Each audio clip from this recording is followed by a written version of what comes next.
Marilah kita mengenal Dia dan kuasa kebangkitannya. Dalam Filipi 3 ayat yang ke-10, yang kuhendaki ialah mengenal Dia dan kuasa kebangkitannya dan persekutuan dalam penderitaannya, di mana aku menjadi serupa dengan Dia dalam kemuliaannya. Mari kita mengenal Tuhan lebih sungguh. Lewat apa? Keintiman kita, persekutuan kita. Mari kita mengenal sungguh-sungguh akan Allah yang empunya ke pemilik hidup kita. Dan jangan kita meragukan kebangkitannya. Firman-Nya sudah menyampaikan melalui kebenarannya. Kubur kosong membuktikan bahwa Yesus bangkit.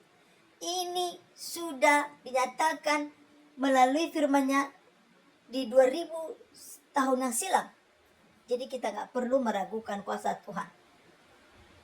Kuasa Tuhan itu luar biasa, mampu melakukan demi mujizat seperti yang terjadi di kolam Bethesda, di mana di sana ada seorang yang mengalami penderitaan dan tidak ada yang dapat mengangkat dia ke kolam Bethesda, tetapi Tuhan datang menghampiri. Maukah engkau sembuh?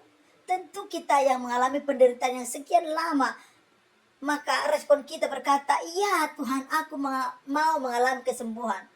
Jikalau Tuhan datang menghampiri kita, mungkin lewat teguran orang tua, mungkin teguran lewat kakak rohani kita, mungkin teguran peristiwa, mari kita dengan rendah hati, ya Tuhan, aku mau mengalami pemulihan, aku mau mengalami kesembuhan.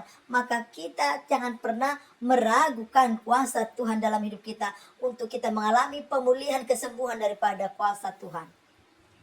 Terkadang kita tidak mengalami kuasa Tuhan karena kita meragukan kuasa-Nya bekerja di dalam kehidupan kita. Mari kita mengalami pemulihan lewat perdamaian hidup kita, hati kita. Pintu Tuhan selalu terbuka bagi kita yang mau menerima pertobatan. Iman perlu dipulihkan bukan karena Tuhan berubah, tetapi karena hati manusia dapat menjadi lemah akibat luka, kegagalan, dosa, kekecewaan, dan doa terasa belum dijawab. Mari kita tetap terbuka kepada Tuhan, sekalipun doa kita terlalu lama dijawab atau belum dijawab. Mari kita punya pengharapan dan mari kita yakin bahwa mujizat Tuhan pasti nyata, ya dan amin. Apa yang dilakukan oleh Raja Daud dalam Pemazmur 103 ayat 1-5? Dari Daud mengatakan, pujilah Tuhan hai jiwaku, pujilah namanya yang kudus hai segenap batinku. Pujilah Tuhan hai jiwaku, dan janganlah lupa segala kebaikannya.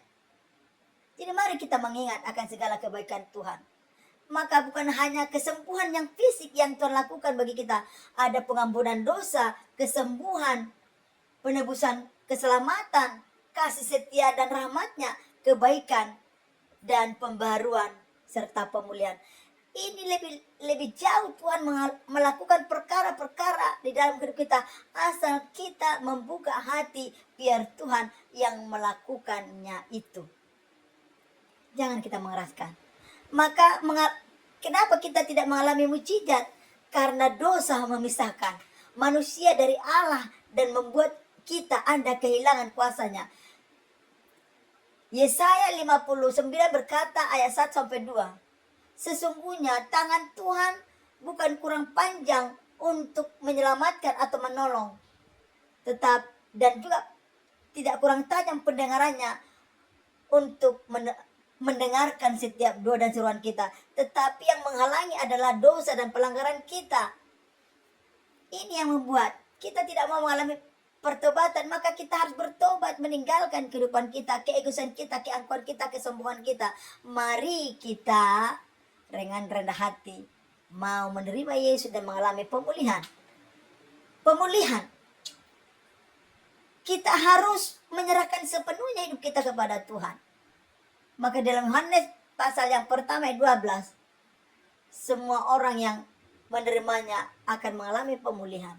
Kita terima Tuhan dengan segenap hati kita. Kiranya Tuhan Yesus memberkati kita. Shalom.